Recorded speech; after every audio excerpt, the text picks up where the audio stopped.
Blog Talk Radio.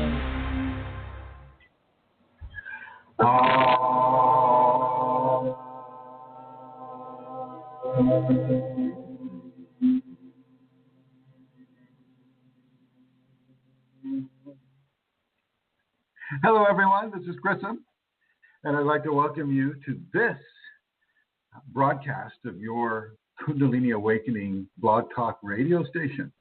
And it is a great honor to announce that I am doing this from Joey, from her house, her beautiful home in Minnesota, surrounding a beautiful, beautiful pond with lots of beautiful wildlife in it that she attracts every day as she walks around it.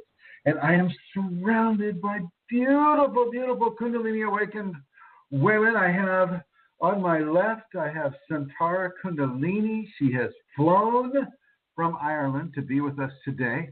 And on my right, I have Michelle Ranger, who has flown in from Australia so she could be with us tonight. And Katie is here. Katie is usually in the chat room. And so everybody is here, and it's really a beautiful, beautiful sight. We are getting ready for a discussion that we'll be having later on. Hello, Katie. And we're all gathered together here in, what do they call this place? Mendota Heights. Mendota Heights in the great state of Minnesota, United States. And we're having a seminar this weekend. And as we've been announcing, for the past 19 million weeks, we have the seminar coming up. And Rosemary right now is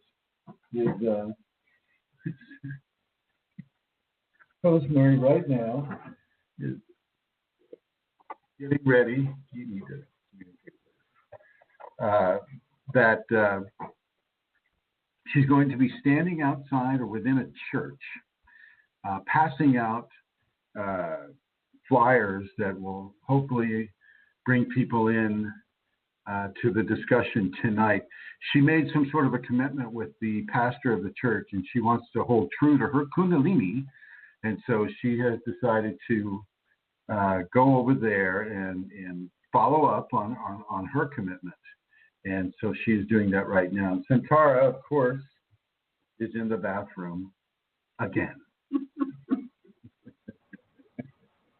This is what I think happens in Ireland, but she just doesn't admit it. Anyway, so welcome to the conversation today, everybody. One thing that I'd like to do is I'd like to begin to talk to Michelle Ranger, who's usually here in the chat room. And I'm going to go over to the chat room right now and make sure that we're coming through loud and clear. And so somebody in the chat room, Tim or Vicky or someone there, let us know if the sound is coming through okay today. We are on location. We are not within our normal position. And, as happens sometimes when you're on location, you get the little bugs, you get some of the disturbances. And Vicky is saying, yes, we are loud and clear. She actually said, yup, loud and clear. Well, thank you, Vicky. Mm-hmm. Vicky, all right. So here we go. Michelle, I would like you to tell us one of the amazing things that happened to you as you were boarding the plane. Okay, all right. So I was catching a plane would be Monday for US. Was it Monday morning, and I was running late, which was really. Me and my mum were waiting at the airport, and Mum needed to go to the toilet at the last minute, of course. And I don't know how, but somehow everyone was boarding and she wasn't there, so I went up to go find her, but she walked past me, and I don't know how she walked past me because I would have seen her because the airport's very small. But she was waiting because where everybody walks through, and so I missed it. So they're calling me on the PA, and I'm like rushing down, going, okay. So anyway, so I ended up being last. So, but the funny thing is that the reason why I was last is because when I walked out to board my plane, where I can see everybody in line up. On the tarmac. Yeah. And up the stairs. And as I walked out, there was a huge swarm of bees. They were all over this, like. Honeybees? I'm not sure. I couldn't really see because I was too busy going, oh my God. so I back, because I'm allergic to bees, but not like where I'd go to the hospital. What if I get stung? I really swell up. So I stood back and just watched it, and they were swarming all over, like around the plane and where everybody was boarding. So they were doing that for probably about a good 10, 15 minutes. Wow. So as everybody was boarding on the plane, obviously I was getting a big long gap. So I was like, all right, between me and the end of the line. So I put my hoodie on and I really covered myself up. And so that way I'm like, so as soon as I start walking forward, the bees started pushing away from me. So they started flying away from me. And eventually when I got to the line, they were completely out of the line and on the side of the plane. So I boarded bee-free all the way up to the plane. So it was something amazing. That's something you just don't see every day. But yeah, it was. Yeah, unless you keep bees, which I do, you don't see the swarms every day.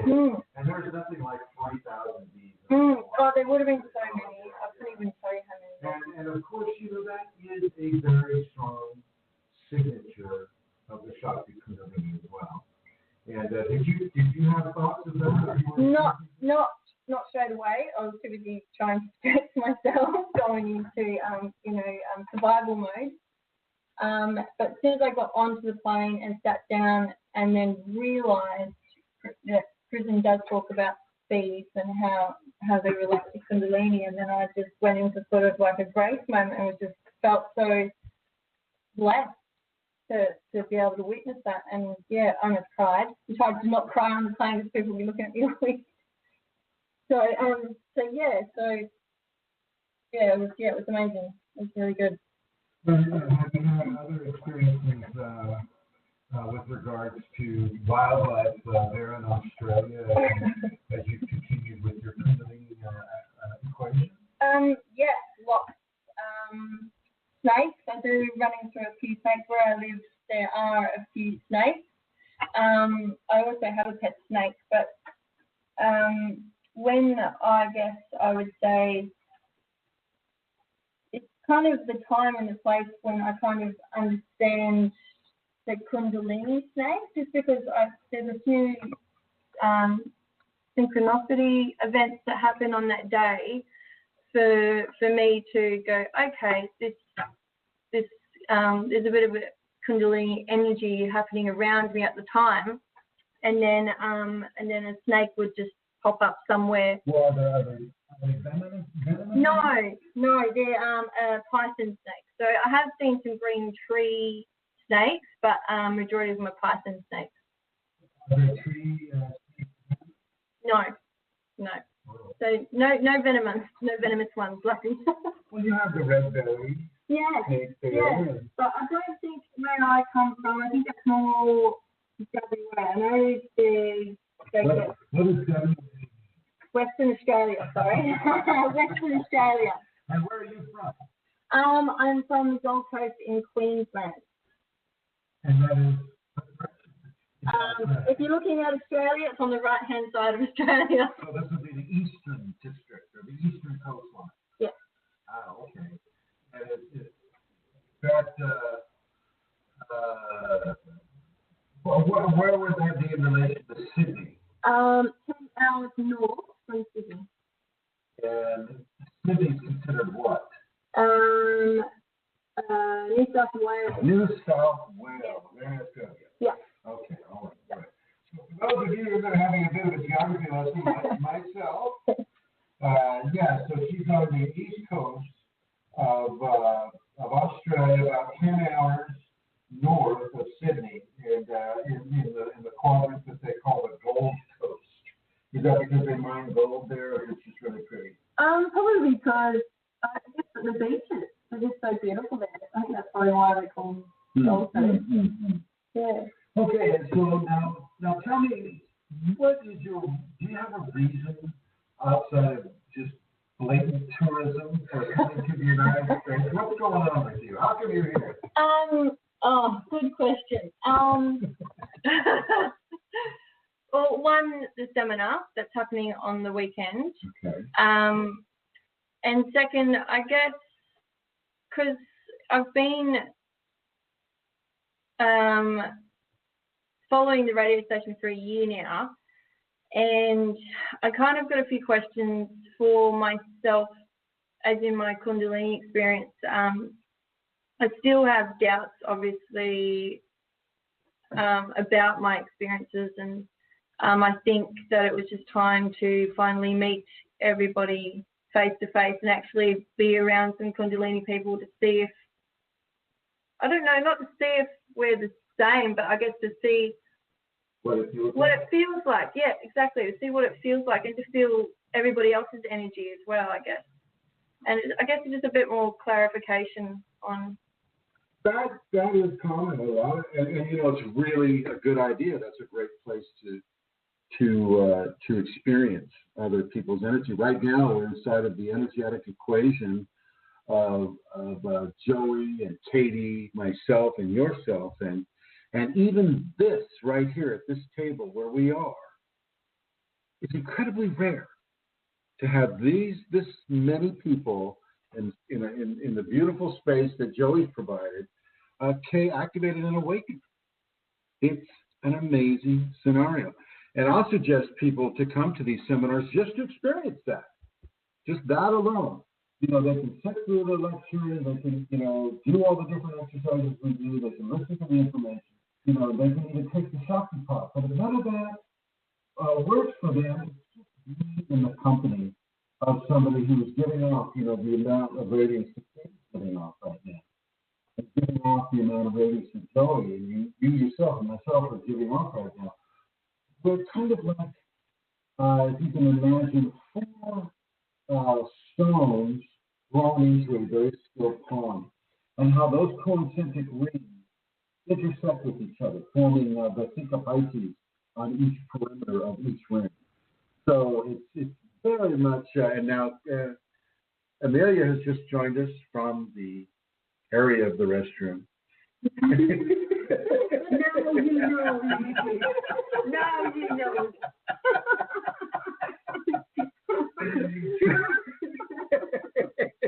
Actually, you know, she's doing. She's pulling yeoman's duty here because she's going into the restroom with her phone and the headphones up to her ear, and she's gauging the sound quality. She's, you know, the last time she came in, she, you know, passed around a piece of paper. Speak louder, speak louder. So you see that we're kind of shouting right now, just so that we make sure you can hear us. And I want to welcome everybody who's calling in, area code 651-343 and area code 848-459 and area code 952-303. So I just want to say hello to Indra and Tyra, and I believe this would be Rosemary. No, the 651? Okay, somebody else, not Rosemary. Rosemary is outside the church passing out flyers. Okay, so Michelle's equation is echoing a lot of my equation too, and I think Amelia's and Katie, do you have that effect on the wildlife as well? Does the wildlife kind of give you information by your presence among them? Yeah, I've always been connected to even the insects. The who, what? Even the insects. Ah. And Joey, are you finding? Not so much, although things do happen. I see snakes once in a while. I think snakes in Minnesota, I don't imagine, is that common, is it? Yeah, but not necessarily. Do you have any toxic snakes here in I guess you have the rattlers, right? Oh, on the river banks. Ah, makes sense. Everybody comes down to get a drink and smack. I got it. Okay. So over the years, for those of you that have been following this program, you know, we talk about the effect of Kundalini in the natural world and how the natural world is attracted to the people that are giving off strong levels of radiance into their environment. and how the moths may come to you, the birds may come to you, the mammals may come to you, or at least stand up and stare at you. The fish may actually come near you. And this is because everything on this world, plant and animal alike, is evolving towards the reflection of its own divine nature. Everything is evolving that way, including us. Now, the Kundalini of a pine tree, or the enlightenment of a pine tree, will be a different scenario than, say, the enlightenment of an Irish woman that has awakened Kundalini, and who is going to the bathroom again to sound check. Anyway, so it'll be a different scenario, but it is still a force that is directed towards levels of enlightenment for all life forms on this planet. And so this ties in to the ahimsa aspect of the Kundalini natures, where you do no harm.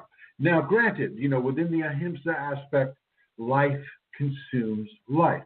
And so you don't necessarily, there's no easy way to kill a life form so that you can consume it. The best way to approach that, as I have mentioned on this program before, is to be very respectful and very grateful for that life form to become part of your life form. As you eat that leaf of lettuce, that leaf of lettuce becomes part of your equation. And its imperative to drive itself towards a divine signature joins up with yours, and so on and so forth. As you continue your life and you continue to consume life on this planet, so do you engage the other life forms that are actually pointed in the same direction that you are. Okay, and so we need to begin to realize that, and to stop using pesticides, stop using herbicides, and stop using these forms of killing agents just because our ego says, oh, my lawn doesn't look like my neighbor's lawn, therefore I better kill all these weeds, or whatever it is. Do you have that situation in Australia, Michelle? Yes, definitely. You should see me with rent inspections. What do they do? Because they're really strict. So you've got to be, your lawn's got to be cut nicely. The weeds are got to be pulled, and I'm like crying nearly every time I go to pull it. I'm sorry. I've even tried to get some sort of system going so I can replant them and then replant them somewhere else. But they never last. I try, but it never works. That is so sweet. Oh my gosh, that is really, really kind. And I know that there are people here in the United States that are doing the same exact things. I just don't pull them. I don't have to deal with a rent inspection. What I will do is I will mow them, and so I will have shall we say, a short-haired meadow in front of the door rather than a long-haired meadow. But I don't kill them. It's really, and it's God, it's just really. It goes against life to end life for egotistical vanity reasons. It doesn't make a lot of sense. And Amelia's looking at me quizzically right now. So, Chrism, okay, so what about weeds? In that sense, say weeds in the middle of a flower bed, that sort of thing, you pull them, you run them out. There is no such thing as a weed. It is a vegetable-based life form that has its own evolution, that has incredible amounts of information, that has its own right to be here growing on this world. And it has its own right to be here growing on your lawn, just as you have the right to be growing where you are on this world. Just because you can reach on over and pull that thing up by the roots doesn't give you the right to do it. Think about that. You don't have the right to end the life of a weed. You just heard Michelle, just like, oh, I'm sorry. And, she pulls up each weed. And that is as it should be. That is the correct manifestation of grace from a Kundalini awakening individual when it comes to the ending, the senseless and most disrespectful ending of another life form on this world. You can grow your tomatoes. You can clear the ground and grow your tomatoes. You can clear the ground and you can grow your radishes, your carrots, your lettuce, your melons, all of these things. But there's a time and a place to do it. Now, when the weed, goes through its cycle, well, when it's dying, then boom, you can bring that thing up because it's finished with its cycle, and so on and so forth. And so you can get a good-sized plot of land cleared for crops, and then you can rotate those crops, and you can begin to cherish the soil. Matter of fact, there's a couple of books out there called, one is called The Secret Life of Plants, and the other one is called The Secrets of the Soil. And I'll suggest for those of you that are very, very interested in this topic, that you read those books. They're written by a gentleman by the name of Christopher Bird, and I think he also has another author there to mention, but he's the main author, and he wrote both the books, and it's The Secret Life of Plants and The Secrets of the Soil. And this will give you a really good primer on how to be a conscientious farmer in the way that you can grow the food you need to grow in your garden for your own sustenance. And you can also allow those other life forms to have their place in the sun and their seat in the soil as well. So there's that. Now, and Amelia, what has brought you out here to the United States? Well, that's a trick question. So I've wanted to come to Minnesota for a while because I know Rosemary and I've met Joey, and I'm aware of the Kundalini community here. So there's nothing like community and meeting other Kundalini people. So that's part of it, and meeting people from Facebook, such as Katie that I haven't met before that lives here, and Michelle joining us as well. So that's a big reason why I came, Chrism, to meet other Kundalini people. Which is kind of what we discussed at the beginning of the show, is to be there amongst other Kundalini people, and to be able to explore the energetic ramification of that kind of a wavelength blending. And basically what will occur is that for as much as the individual can have it, how do I say it? There's a term for this, but everybody's Kundalini will raise. It will raise itself along the spine for that moment in time that we're all together, like at the seminar, sitting here at this table. It will follow the strongest activation or awakening wavelength, and it doesn't matter where you are with it, your Kundalini will come up a notch. So one thing you want to be aware of that is, as your Kundalini comes up to speed with some of these other Kundalini equations, so will the inner symptoms increase. So let's just say, you're kinking off the end of a hose and you're ballooning up the body of the hose, right? Well, within that hose that's being expanded, you're getting these cracks and these micro fissures within it. Not so much to burst the hose, but certainly enough to irritate it. And so this is what you want to be aware of, is your level of irritation, your level of patience, your level of muscle relaxing, within. I was talking earlier with Michelle before the program about how your muscles can really, really hyper contract on you, and it's like your body, you're walking around with a body of these super contracted muscles without any relaxation time, because the electricity or the energy of the Kundalini, pulls them into an excited mode, and it just stays there. Oh, day in, day out, day in, day out. You begin to discover muscles that you never had, like in your back. And then when the Kundalini starts manipulating your muscles to spread the energy vertically or horizontally, then you realize that the muscle groups are actually being used in combination for the dispersal of the energy within the body.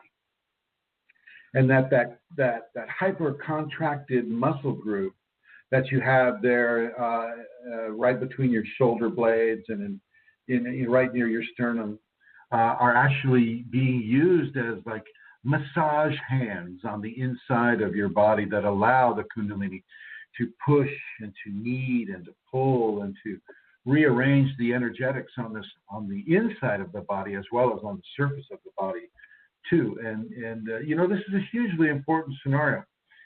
I'm looking on the on the chat room here, and I hope the sound is better. You said I sounded kind of distant, so I'm trying to project here right now. So Vicky, if you could let me know if it's better when I talk like a opera singer, well then I shall do that. Yes, there we are. Okay. So let's see. I'm going to go ahead and I'm going to go ahead and see. Does Indra have a question? Do you know? Indra disappeared. Is she back at 2:08? No, she's not. She's obviously coming back. Okay, all right. So if anybody has a question that they would like to ask any of our guests here, Michelle or Katie or Joey or what? You press number 1 on your dial pad. We see a question mark, and we'll bring you on live. Yes, indeed. Press that number 1. And if any of you here have a question that you'd like to ask anybody in the chat room, I'll be more than happy to relay that question. Thank you, Vicky. Okay, well, for the in respect to the time that we have here, I would like to go ahead and have Santara begin our question and answer series that we always have at about this time. Because I know that when you're sitting around the table getting interviewed, it gets a little slow. So yes, it gets a little slow. The stage voice here. Hello. Okay. The first question comes from my not of the group's Chrism.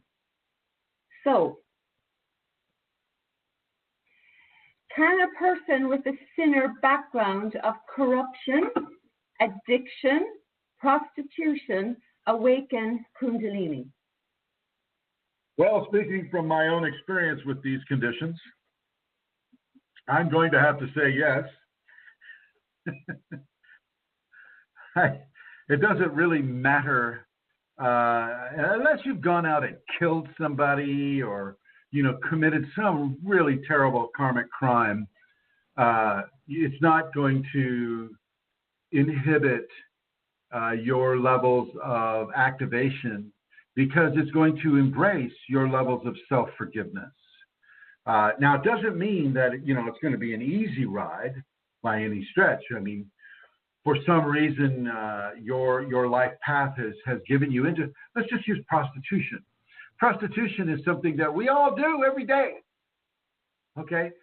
We all do it. Everybody that has a job is prostituting themselves for that money.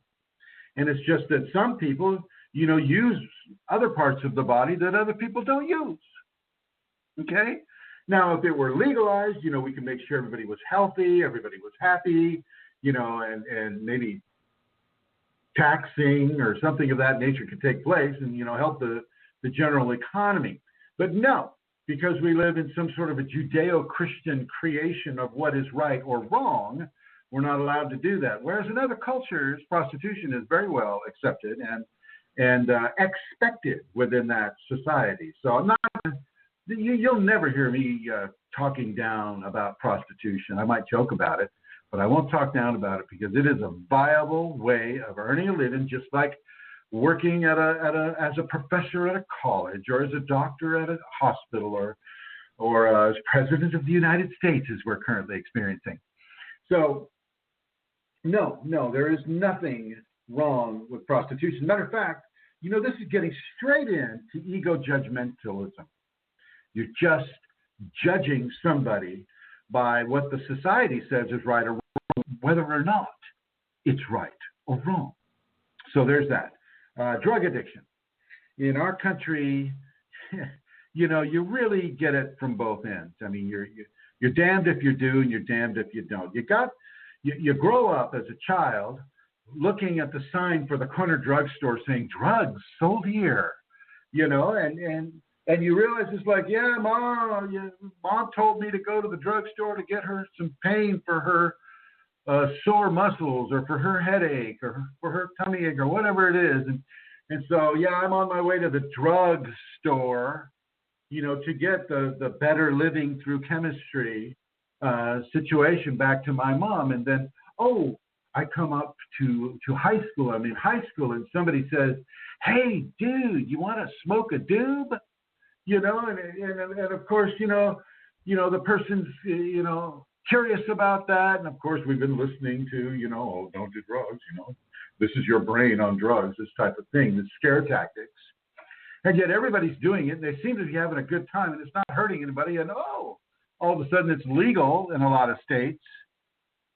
So no, I'm not going to make a judgment on those people either, because first of all, they've been raised with the programming that drugs are okay to take all the time. Here, we can get an aspirin over here, we can get a Tylenol over there, we can get an Advil over here.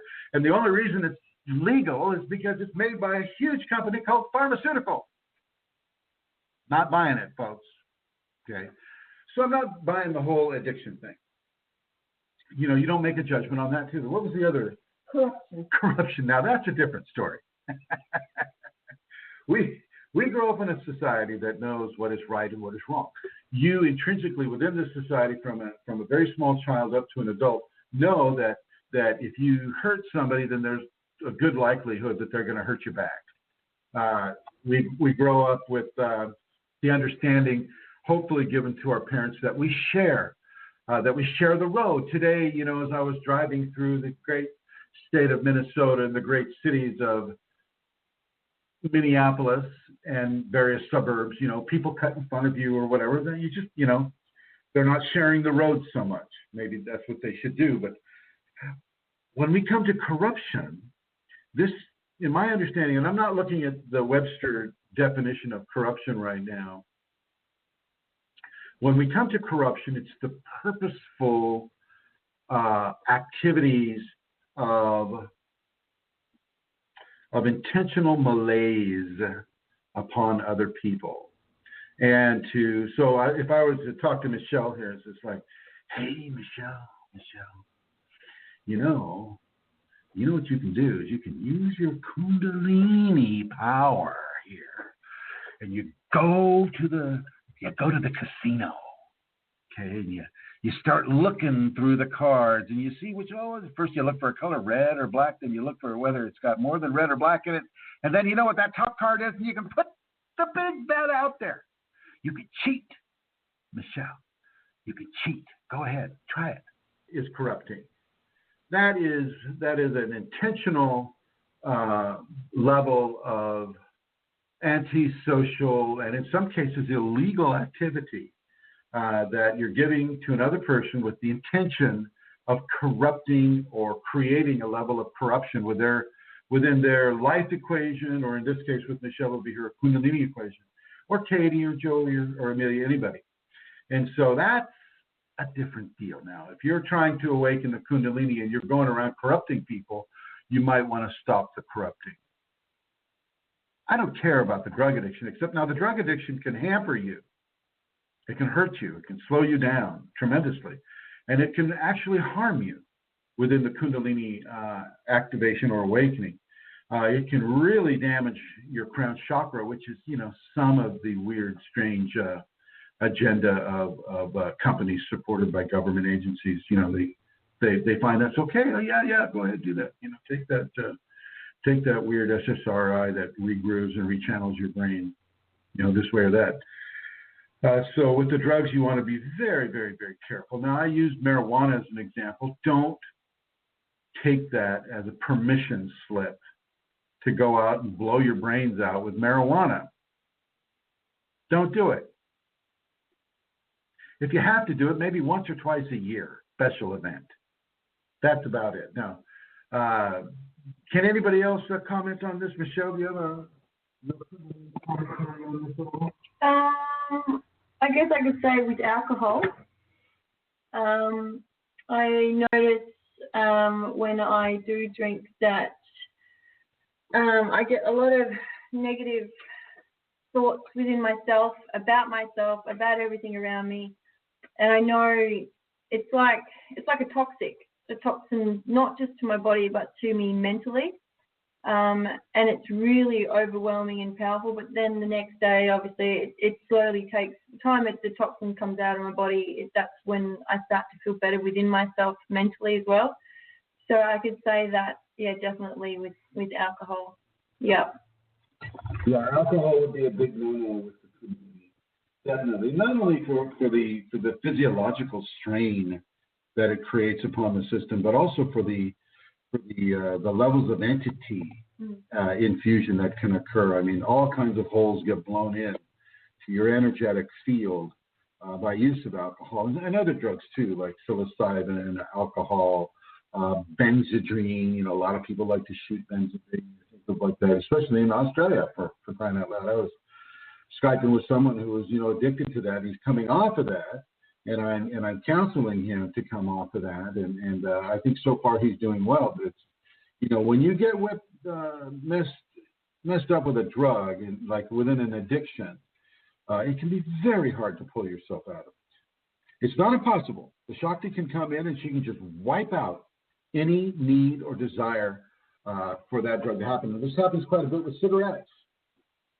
I've interacted with many people who have the addiction of nicotine, which is hugely addicting drug. And when the Kundalini comes, they just have no urge whatsoever. Matter of fact, they feel like throwing up whenever they smell it. Okay, so yes, the Kundalini can help. Ayahuasca can also help these things, addiction. But the question was, is it advisable to go into Kundalini awakening with prostitution, drug addiction, and corruption? Corruption, no, it's not advisable. Drug addiction, as long as you're willing to work it out, it's fine. Prostitution, not a problem. Over. Thank you, Chrism. Okay, so you wanted a question there, have you, on the chat room, in the studio? Okay, checking here. Do not. Oh, yes, we do. Okay, here we go. And hello, caller. This is Chrism. How are you? Hello, caller. This is Chrism. It's Tyra. Hi, Tyra. Hi, how are you, Chrism? I'm doing well. How are you? How are you doing? Good, good. Glad to hear you guys again. For some reason, last weekend it didn't work, I guess. It didn't happen because my computer wouldn't let me sign in to BlogTalk for whatever reason. Oh, wow. That's interesting. Yeah, my apologies. No worries, just a silly question and my observation that, like, whenever I try to meditate, I don't do it every day, but I have to take a break in the middle.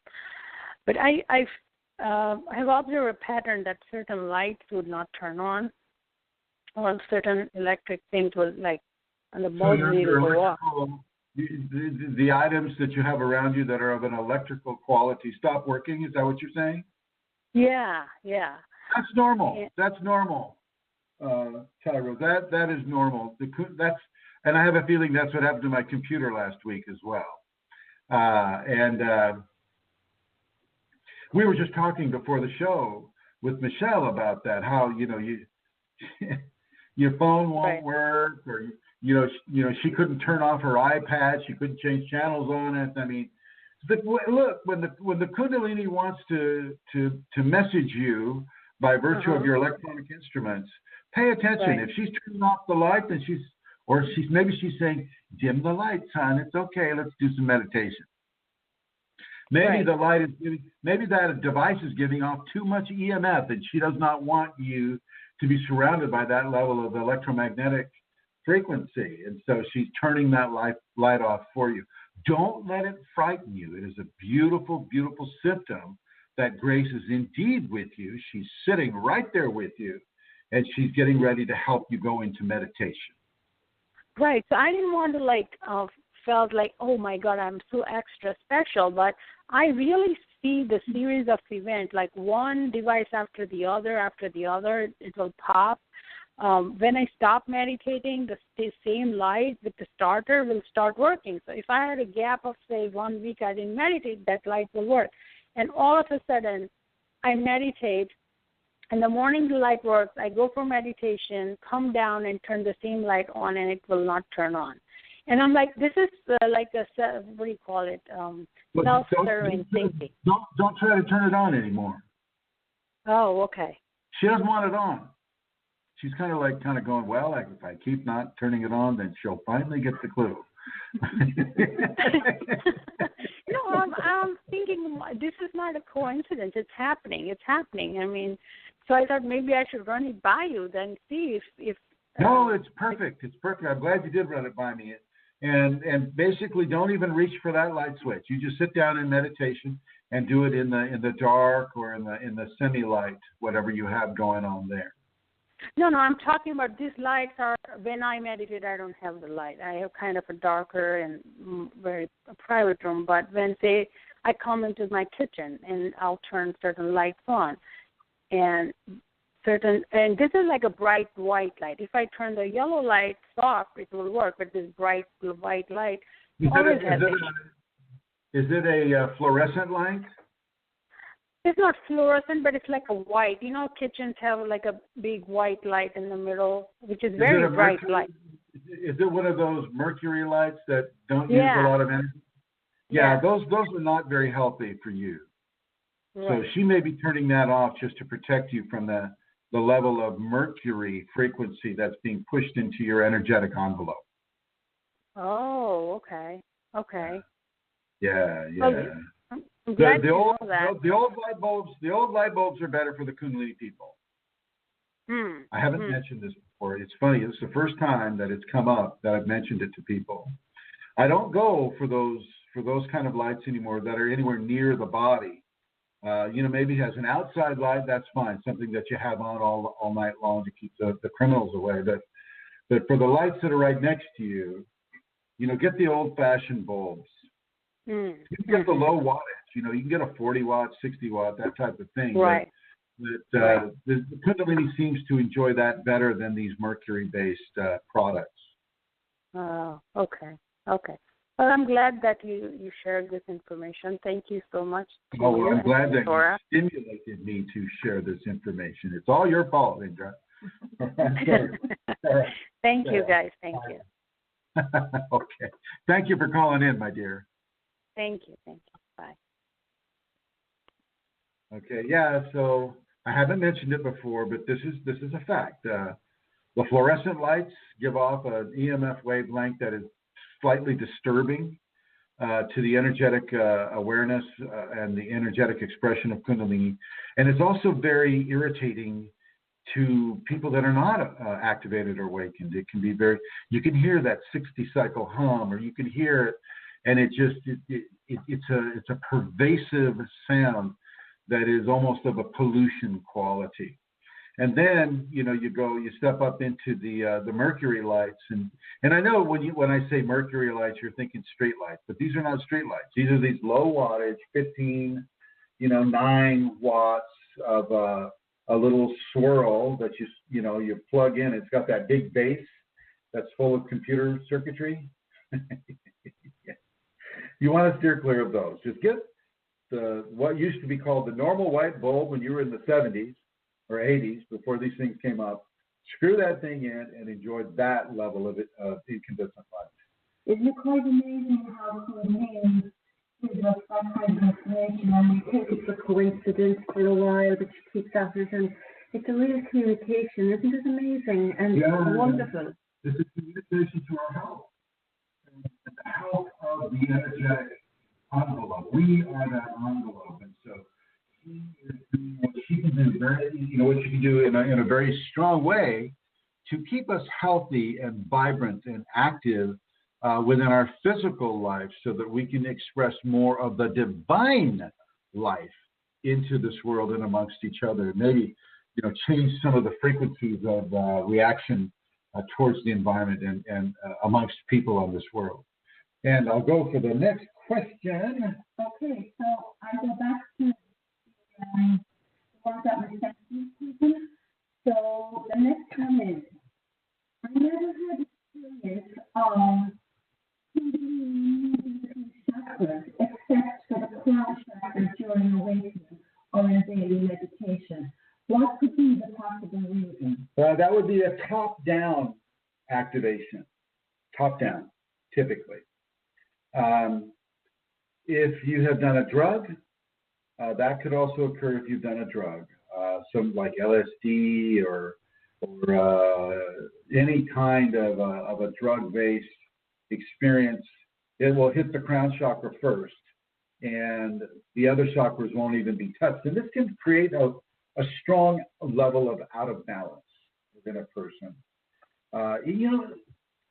The lower chakras aren't just there for decoration.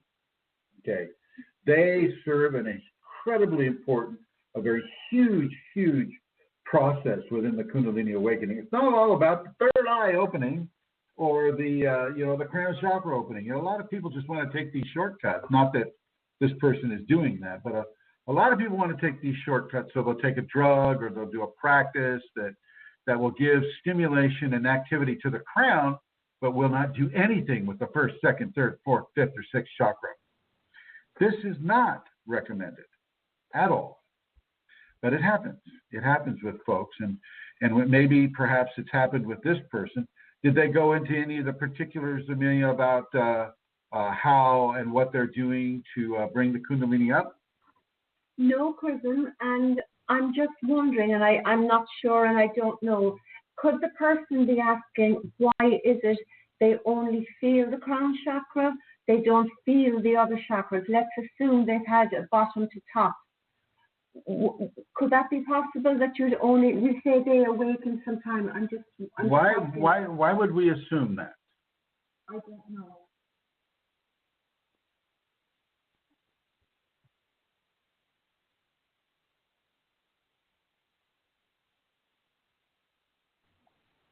I see.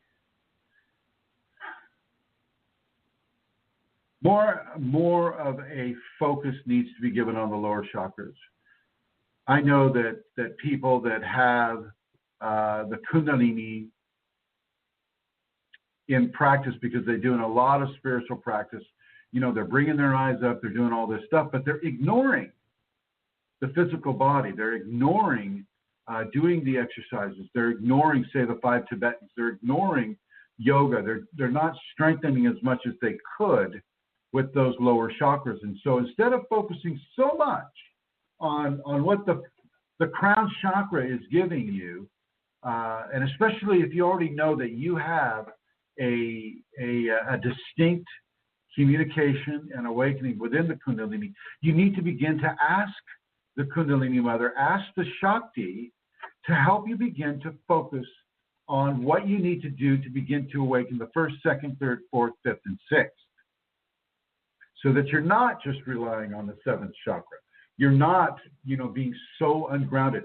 You're not basically a flower blooming, floating in midair without a stem, leaves, or roots. In other words, incredibly ungrounded. So focus on what you know to do, and I know you know to do it. Focus on the safeties that ground you. Focus on the safeties that do the work on the lower chakras. Focus on the lower chakras. And let the kriyas come if they come. Don't be afraid of that. I'm sure you wouldn't. But focus on the lower chakras. Focus on the heart chakra. Focus on giving that love, expressing that love, allowing yourself to cry. Allowing yourself to cry with bliss. I know in a lot of cultures, you're not allowed to cry. You're not allowed to show emotion in any way, shape, or form. You got to be strong.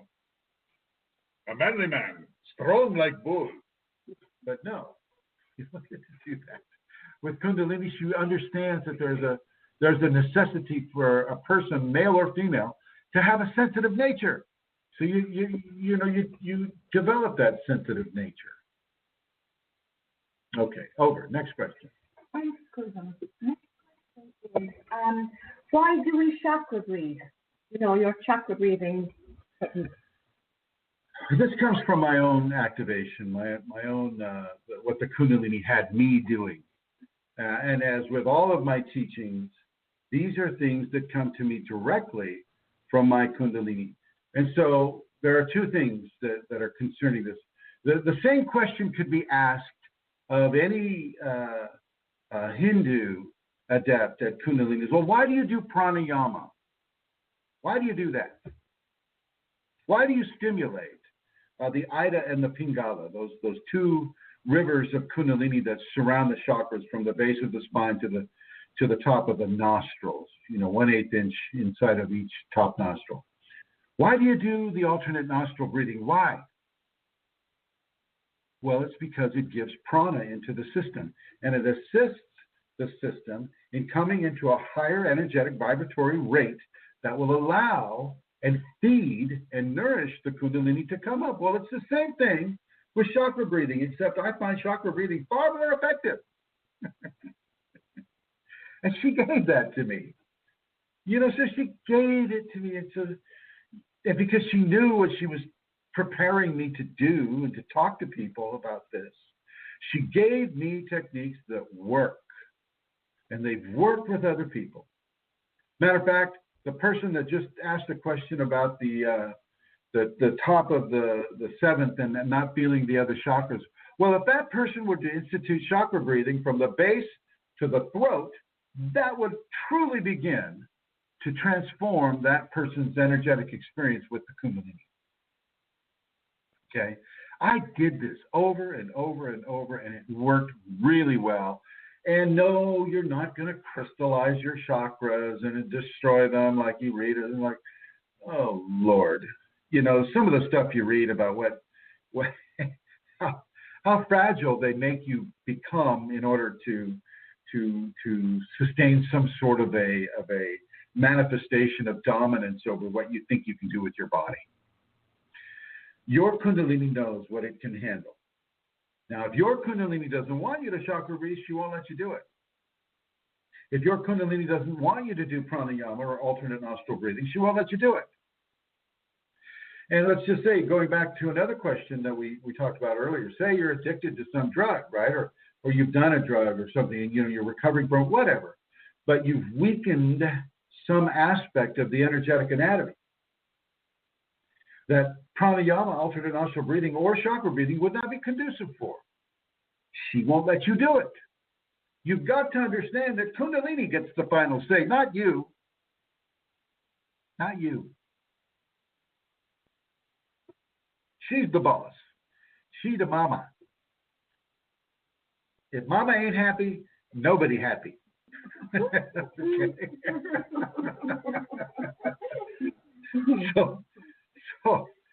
So you chakra breathe because you're helping stimulate a nutritious flow of prana and intention into the lower chakras that will bring the Kundalini up. You're doing this on purpose, folks. This is you participating consciously with your Kundalini. This isn't you just going, okay, I'm gonna sit next to a tree and pray, oh, Kundalini, come to me, awaken in me. You're not, even though that does have some permission with it, you're actively going into it. You're listening to her. You're using the information that she gives you. And just because she gave it to me personally, and I'm giving it to you from her experience with me, she knew that I would be talking with you. She knew I would be doing this radio show. She knew that I'd be hooking up with Santara and with Michelle and Katie and Joey and Rosemary. She knew this was going to happen. Goes back to another conversation I had earlier about, people put limitations on Shakti because they put limitations on themselves. They don't expand themselves wide enough to realize that she already knows what's going on with you. And she knows what's going on 10 days from now with you, or 10 weeks, or 10 months, or 10 years. She knows the pattern of probabilities that are going to follow for you. And you've got to take that in mind when you're dealing with the Shakti Kundalini. She's divine, means she is God. And God knows. God knows that she knows what to do with you and how to respond to you. And so because God knows and she knows and Kundalini knows and Shakti knows what Chrism is going to do with the information that she has given him, that she wants him to do, because he's going to be the obedient little human child that he is, and he's going to tell people about this. So she gives me techniques that will help other people excite their Kundalini, stimulate their Kundalini. Joey's going to go over and throw up now.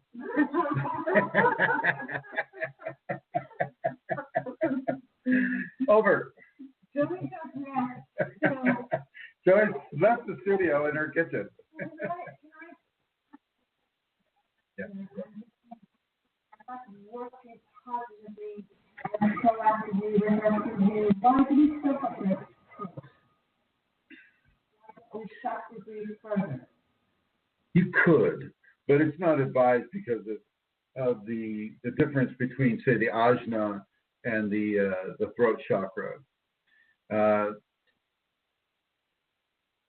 In some cultures, in the culture that she pulled for the safeties, the 5 Tibetans, which act as 5 distinct pumps, pulling up prana and pulling up chi energy up the spine every time you do them.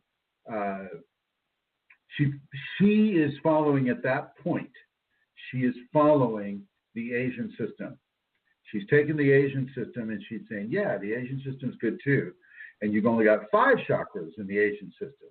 And so the 5th chakra becomes the 7th chakra in the Hindu system, I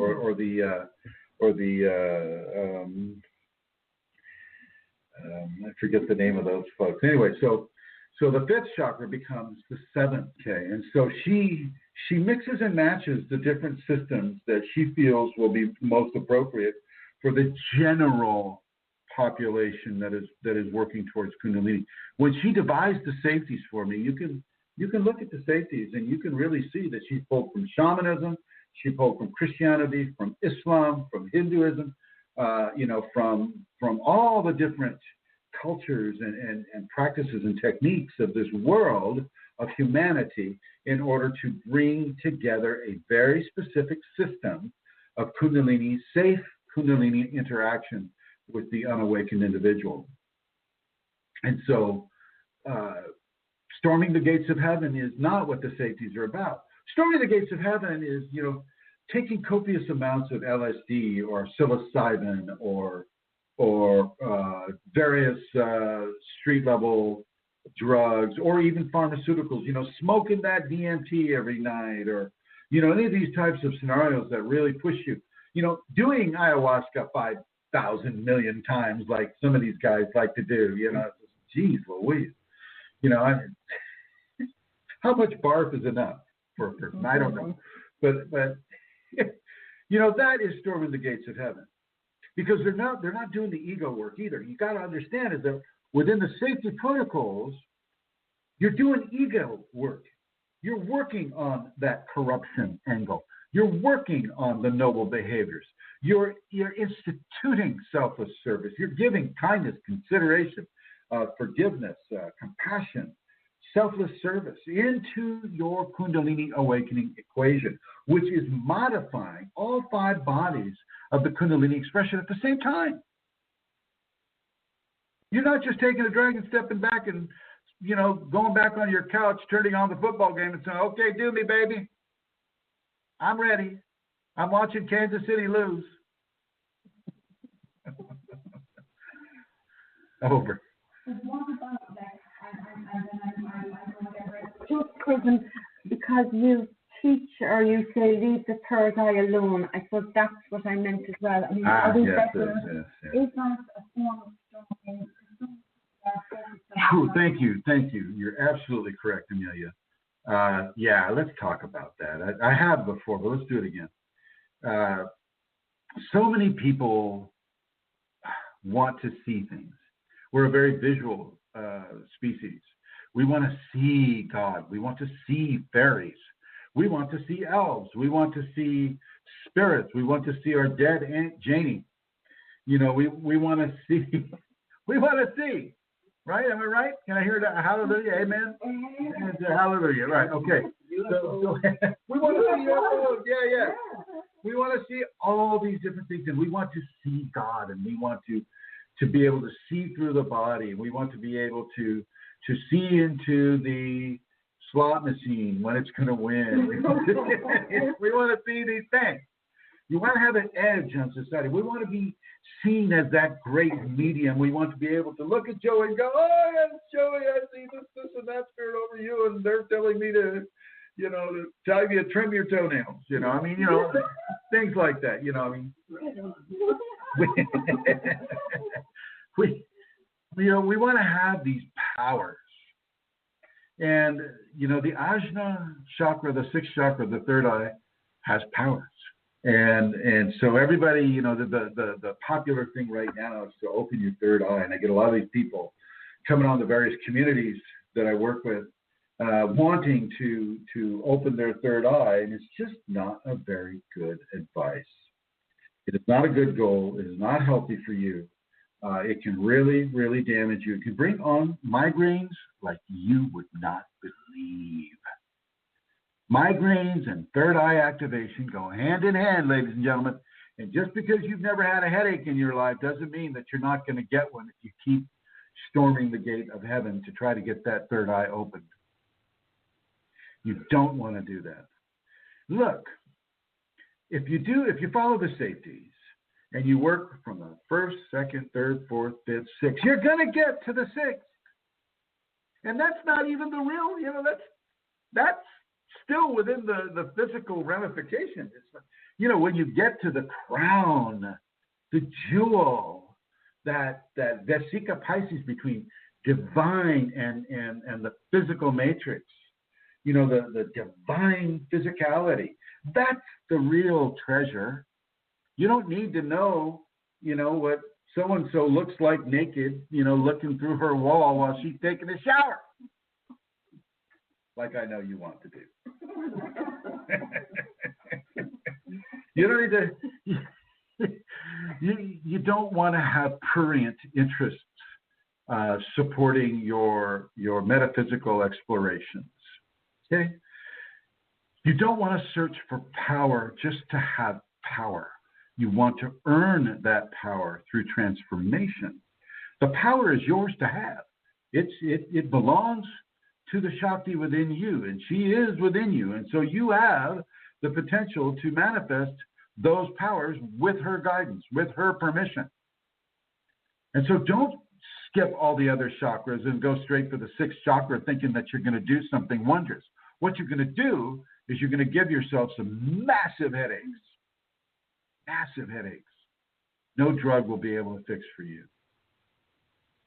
Don't go there. Over. Yeah. Oh, she's got more. Yeah.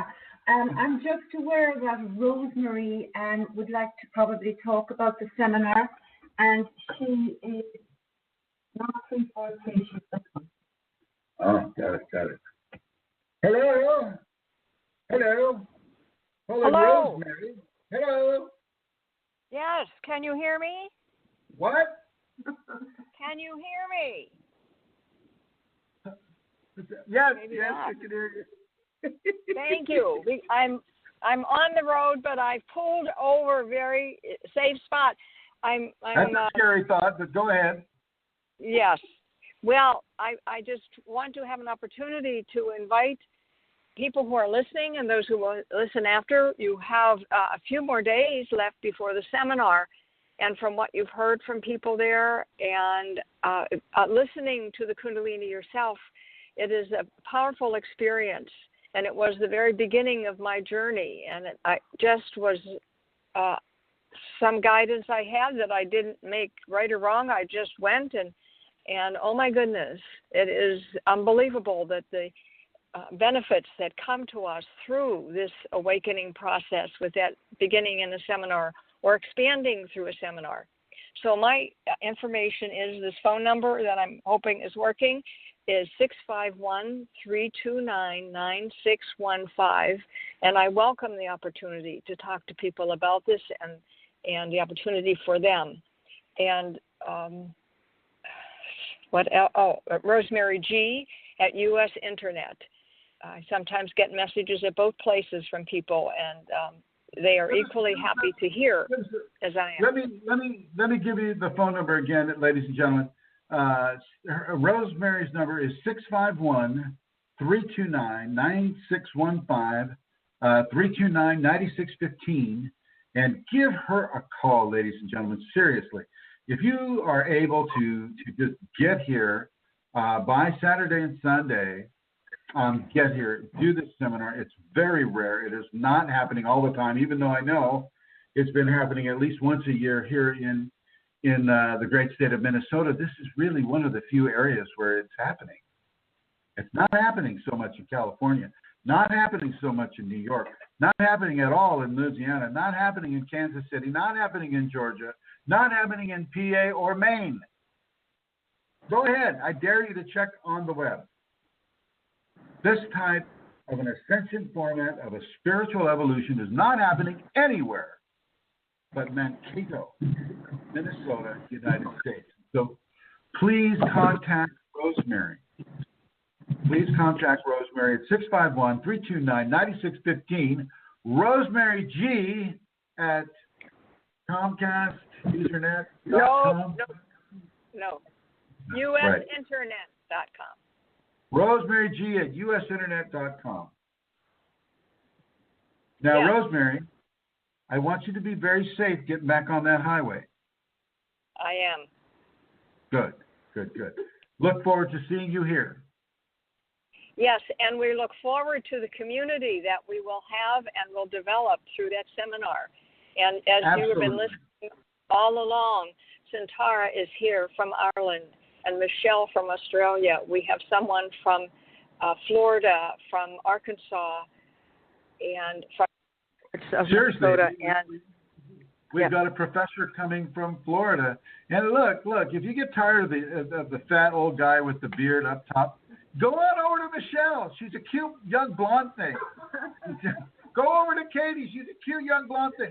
Go over to Amelia. Go over to Joey. They'll tell you. You know, you don't have to listen to that guy.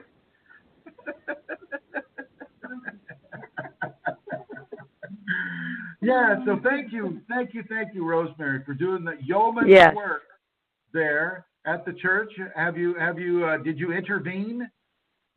Not yet. I'm on my way. That's where I'm on the road. All right, my dear. I'll let you know how that goes when I get there. And again, good. Thank you. Yes. Bye-bye. Bye. And next question. Who are archangels? Archangels. Archangels are a form of divine creation that basically organizes other angels. They don't, to some degree, they will have an interest in what goes on with humanity. One of the most interesting aspects of archangel interaction would be trying to remember the name of an author here. She wrote really, really popular. No, please, not even mention that name. No. She wrote books like of Captains and Kings and. No. Stop! Oh my God! All right, I'll look it up right now. Geez, I better do it fast. Okay, I'm looking it up right now. And she wrote these books, and she was, it's really Taylor Caldwell. Oh. So Taylor Caldwell wrote these books, and one day a group of people, were discussing her amazing ability to go into such detail with Egyptian surgery techniques 2,000 years ago, or with, the different psychological aspects, or, really, really in-depth say like Egyptian brain surgery or ancient Egyptian surgeries for hypoglycemia or what they call the sweet disease, diabetes.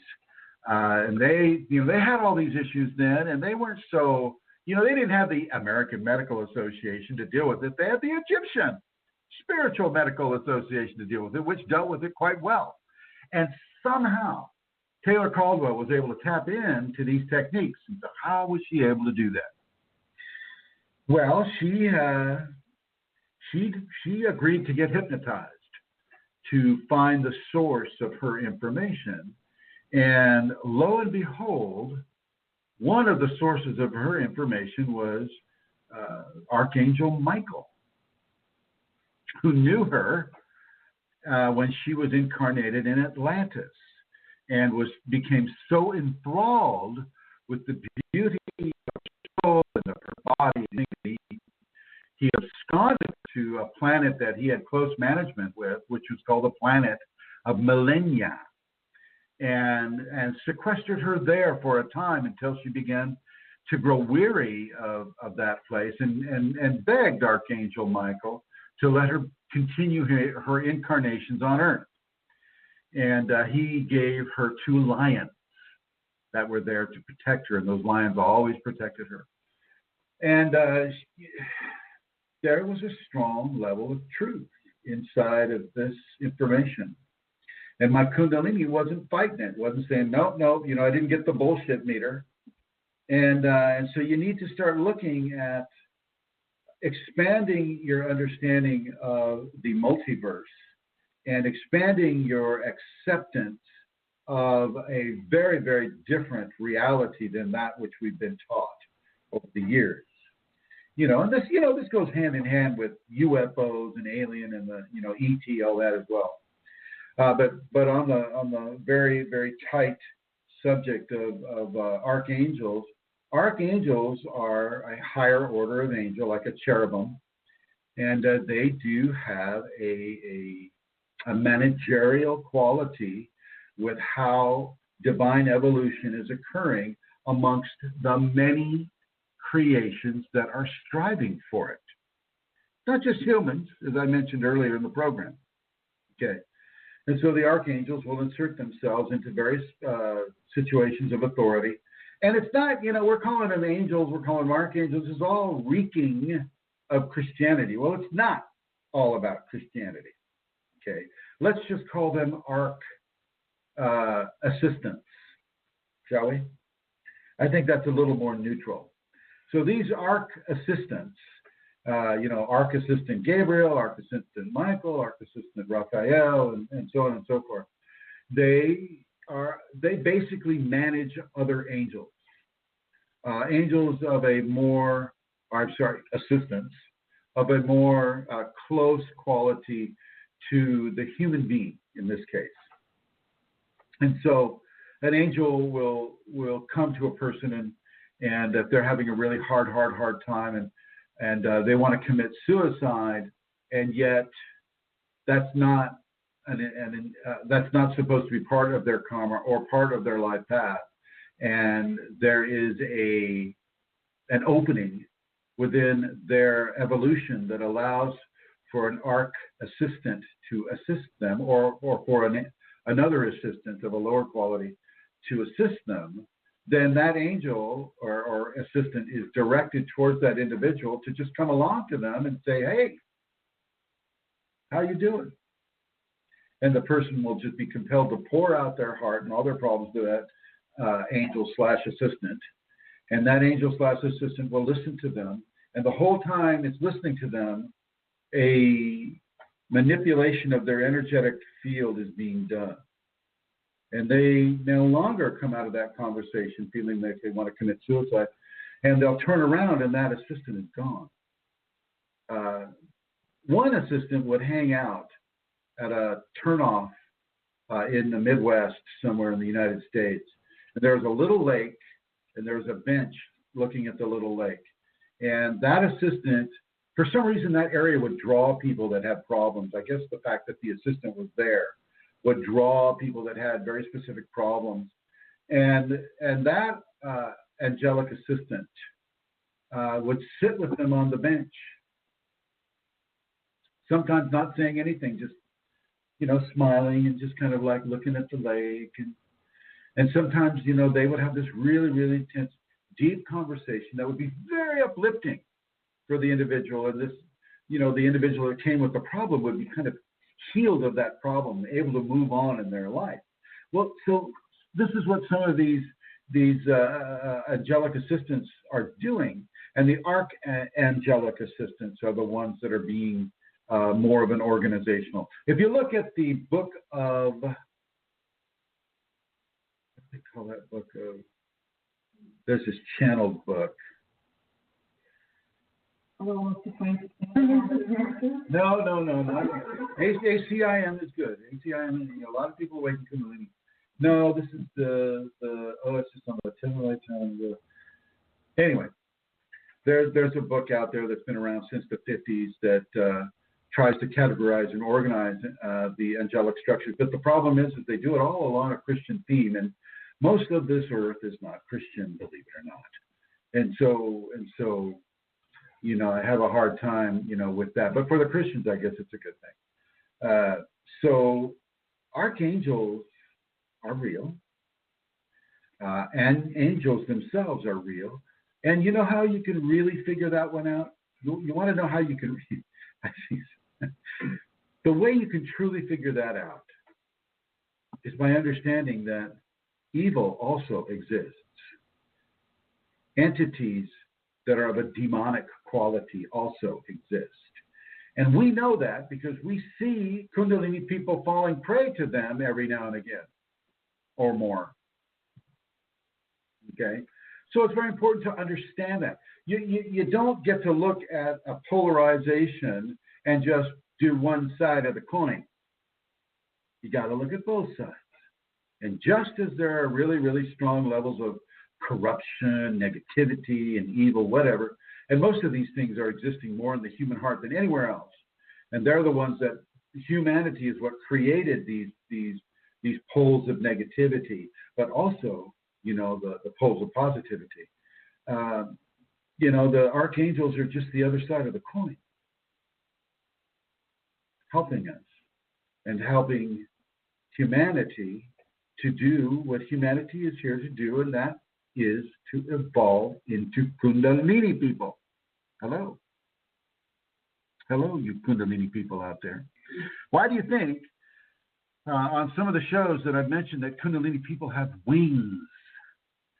They grow out of the shoulder blades, and they itch, and they start out with bumps, and then they grow into knobs, and then you can actually feel them, if not see them, when they begin to unfold. Who's to say that angels are not born on this world through the Kundalini process? Think about that. Over. Okay. So the next question is, okay, during meditation, I am seeing different images, colored lines and figures. Last night, it was a snake which came very close to my torso and was absorbed by my body. Do I try my best to ignore this? No, you don't do your best to ignore this. This, especially when it deals with a Kundalini creature, like a spider or a serpent or a lion or an eagle or a praying mantis or a hummingbird.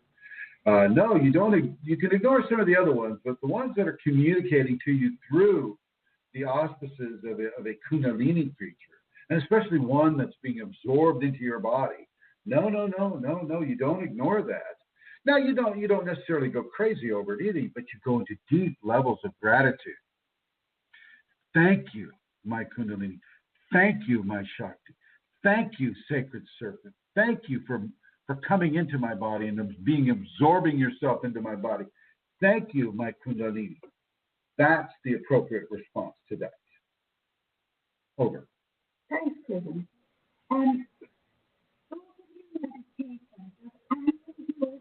Voluntarily, meaning Well, I didn't have one. I had the Kundalini, and she is pretty present in my life, I mean, I would have the hummingbirds come right up to my face, and I would, I'd have the spiders, the giant 12-inch spiders come up to me and say, hey. I had the serpents under the bed. I had this, God, my dream life, everything. And so I was guided to meditate every day for a year in an old garden shed surrounded by black widow venomous spiders on every wall except the wall of the door. And I made an agreement that I would not bother you if you don't bother me. They never bothered me. And I meditated for every day. And I was given mantras, and I was given positions to assume there in the dark of that aluminum shed. We all know about aluminum. And I didn't have some guru guy going, okay, put your tongue up. like you do. Okay.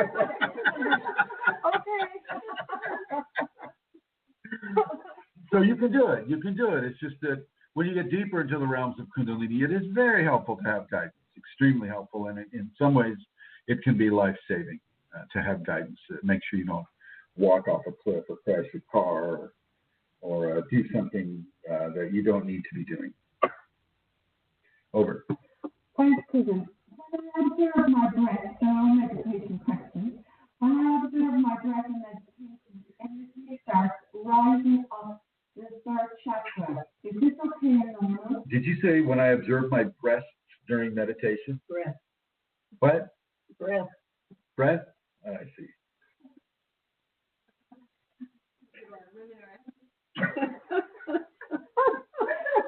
I'm not commenting on this.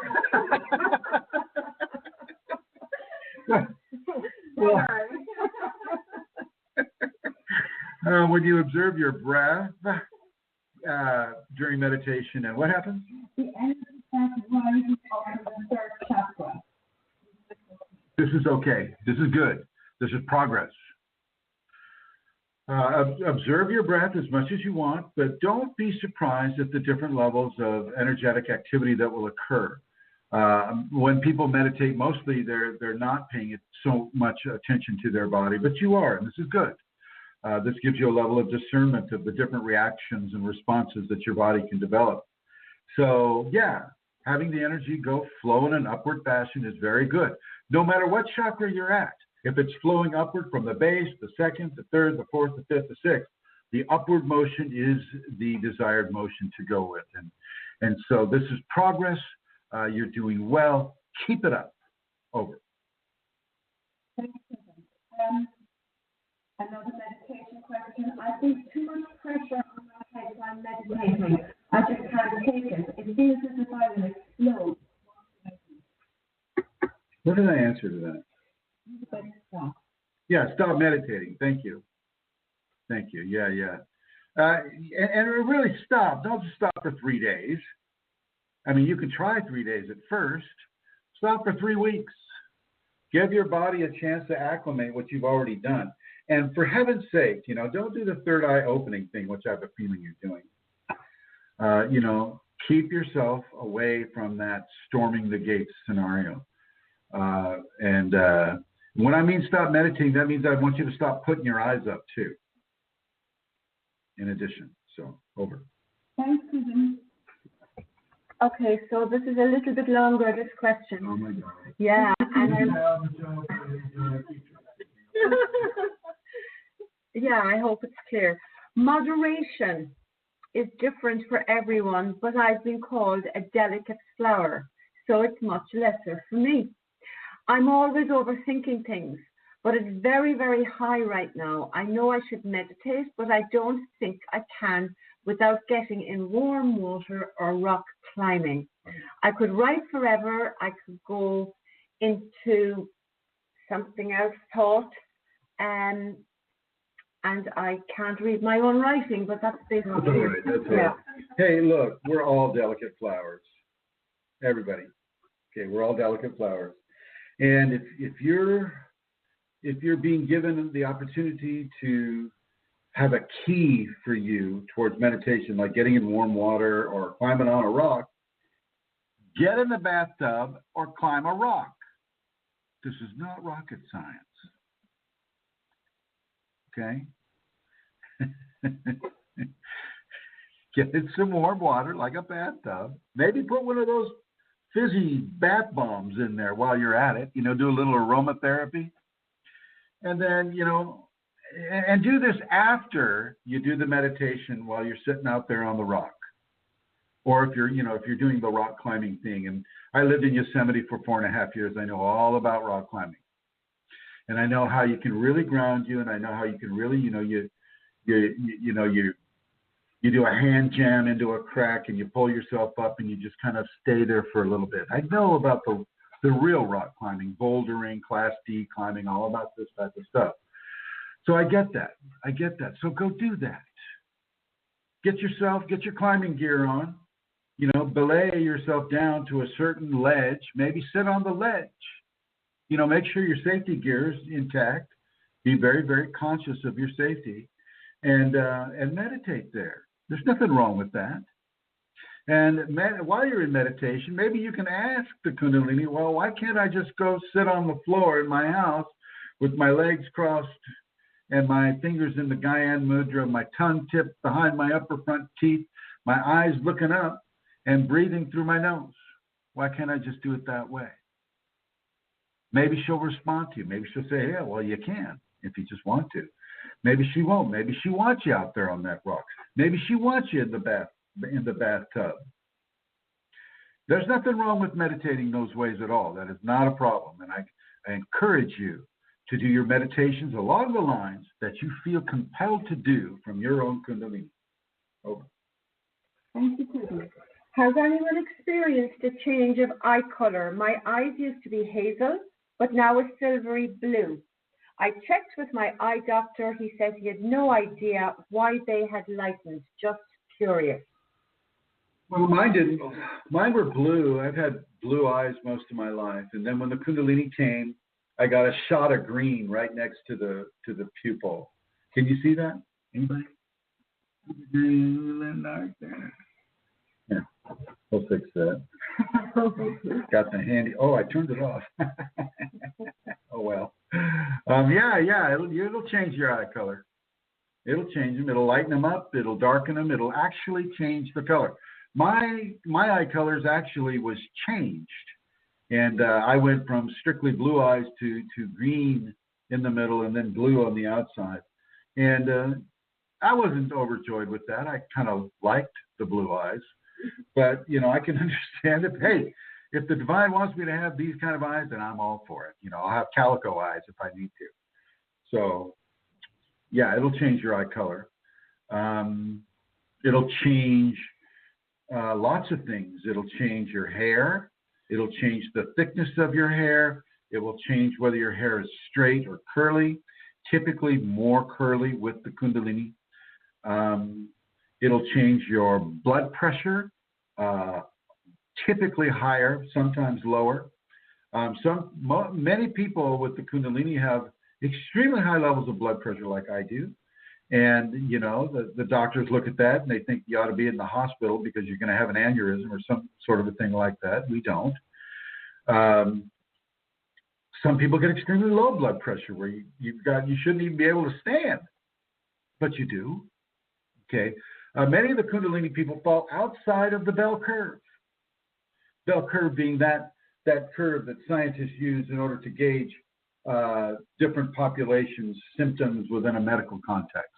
Well, we fall outside of that bell curve because science, first of all, doesn't understand Kundalini. Second of all, doesn't accept it. And because it doesn't accept it, it doesn't include it within the bell curve. Okay, so there are many, many things of the physical body that will change because Kundalini is present in an activated or awakened state within that body. Over. Can I just ask Indra, I read today, Indra, on Facebook. So if you are praying now, we will see you and we will try it, okay? We'll give it a go. Give it a minute if you have your questions still, okay? Come on, Indra, don't give up so quick. Come on, we're waiting for you. I got a panel of 5 people here now. We can do it, baby. We can do it. You come on in.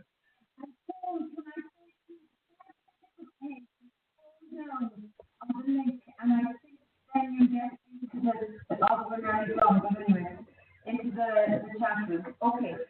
The next question is meditation beneficial or detrimental if you have anxiety from a relatively mild case of Kundalini syndrome? Yes, it is. It is indicated. It is a good thing. For the most part, unless you're having extreme headaches or some sort of a cranial painful response to meditation or eyes up position, meditation is a good thing. So you can do the meditation if you want to. And I'm going to swing it on over here to Michelle. Michelle, do you meditate a lot? Yes, I do. Chrism recommends 20 minutes, but I let Kundalini decide when she's finished with me. Just ignore that. Go ahead. Which is normally longer than 20 minutes. She never gives me less than 20 minutes. So it'll either be 20 minutes on the dot, or sometimes it's even an hour or an hour and a half. Oh, very good. It's never less than 20 minutes. So I just say that. And I'm going to swing it on over here. Katie, do you meditate? Yeah. Every day. How long? At the time. On? Well, I've been meditating for so many years that I can reach that state of blissfulness, euphoria, in less than 10 minutes. So if I do get interrupted, it's okay to stop that soon, but I'll definitely try to stay for at least 20 minutes, if not a half an hour. And I have hour meditations sometimes too. Katie, I would like to say right here in front of everybody, you are awesome. You are awesome. Very darn right. Joey, are you meditating at all? Oh, of course. I do 20 minutes in the morning and 20 minutes in the evening. And if I should fall asleep, Kundalini wakes me up. Very nice, very nice. Do you ever meditate outside of the bathroom? I swear, guys. Yeah, I do the 20 minutes with the Tibetans, but I also do more than that as well. So I might do an hour. It varies. Oh, That's nice. not good. Yeah, I recommend an hour. Especially for those that don't have, say the activation stronger or where they want it. When you get to a level of Katie or Michelle, the best thing to do is let the Kundalini handle your meditation time zone. Typically, 21 minutes. If you can bring it down to 21 minutes when you're already activated or in the awakening system, you're going to do well. 21 minutes twice a day. Now, you got to understand, this goes against all these Santana people and all the different New Age practitioners of Kundalini that know what at least they think they know what they're talking about. When you're searching and seeking for Kundalini, it's very different than when you have the Kundalini. Searching and seeking is very different from having and holding. The ladies that are surrounding me right now have it and hold it. And so Michelle can go anywhere from 20 minutes to an hour and a half. Katie can go anywhere. You just heard her say, yeah, I can get to blissful ecstatic states in 10 minutes. Hello? Where are those wings?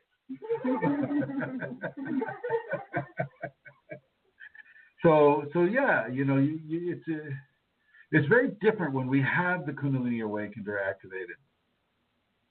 Very different. Even in the early activated stage, it's always good to let your Kundalini do it. And like Joey suggests, the Kundalini's watching you. She's watching you. She's got no time constraints. She can pay attention to you. She can see what you're doing, how you're doing what you're doing. And if you fall asleep, well, hello, wake up call. Better than a Motel 6. All right, over.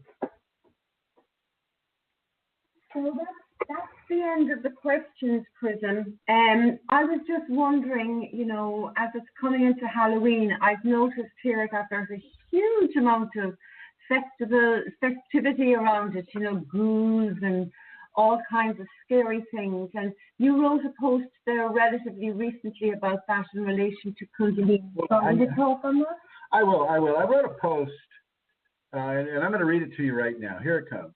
If you're feeling the urge to dress like a ghoul or a zombie or some sort of flesh-eating monster because you have an interest in such areas, I'll be happy, more than happy, to remove you from any of the communities that I manage, at least temporarily. I realize this is the Halloween, and I realize that scary things are the way to go, that when we're celebrating Halloween. What I also realize is that if you start putting in the framework a picture of yourself as a flesh-eating zombie, people who are early on in the Kundalini awareness can be negatively impacted with that. I never liked it when I had the Kundalini. Okay, and I'm going to suggest that there are a lot of people who don't like it. As they're in the early stages of Kunalini, you're polluting their visual inner space. And common courtesy, I will suggest that you don't pollute that visual inner space for the people that are in an early awakened quality of the Kundalini. And it's very important that people begin to understand that, to have that consideration. Now Michelle came all the way here from Ireland. I'm sorry, from Australia.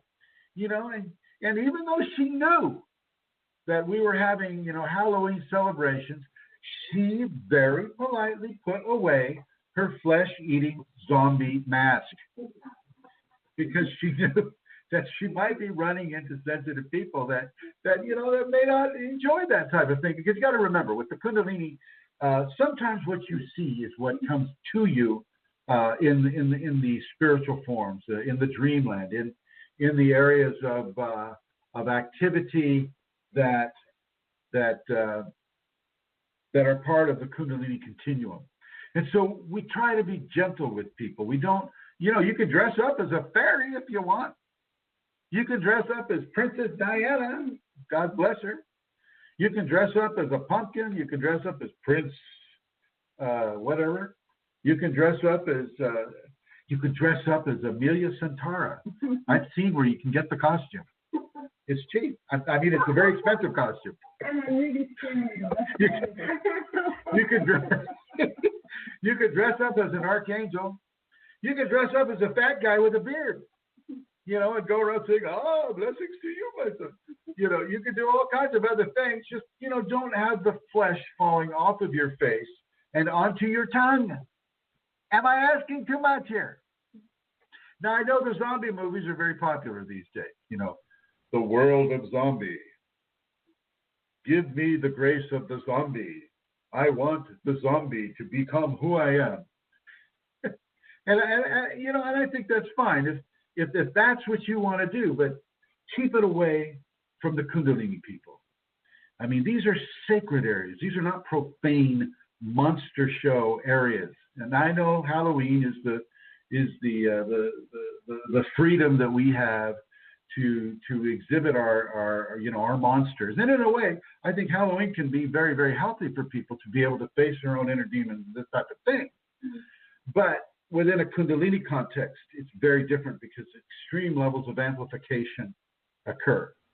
And those levels of amplification can be very, very detrimental to a person that is really already struggling with demonic entities that are real, with certain levels of spiritual interaction that can be very detrimental for that. And so I will not allow this stuff on my communities. And it is only for that reason. It's not because I don't like Halloween, love trick or treat, bobbing for apples, love, dressing up as Ken doll or Raggedy Andy or About Raggedy Ann. a lion, a Raggedy Ann. I remember when I was in first grade, I dressed up as a lion and a scarecrow, things of that. Now I know the scarecrow can be a little scary thing, of that nature, but I do insist on levels of sacredness and kindness and consideration within the early awakening stages of Kundalini, and I will take you off of that community for a short period of time. And I don't mean it to offend you, but I do mean it that it will occur. I've already done it. So no offense. Happy Halloween. Have a beautiful, beautiful Halloween experience. Get lots of high fructose corn syrup, but try to make it organic, free-range, breastfed. And really have a happy Halloween. Bob for the apples. Watch out for any of the, the impurities. Get an organic apple. I personally like the Fuji's. What else can I tell you? Carve the pumpkins. And remember to dry the pumpkin seeds. They're exceptionally good, especially for you men out there. Those pumpkin seeds will put lead in that pencil, let me tell you, if you don't have lead in the pencil.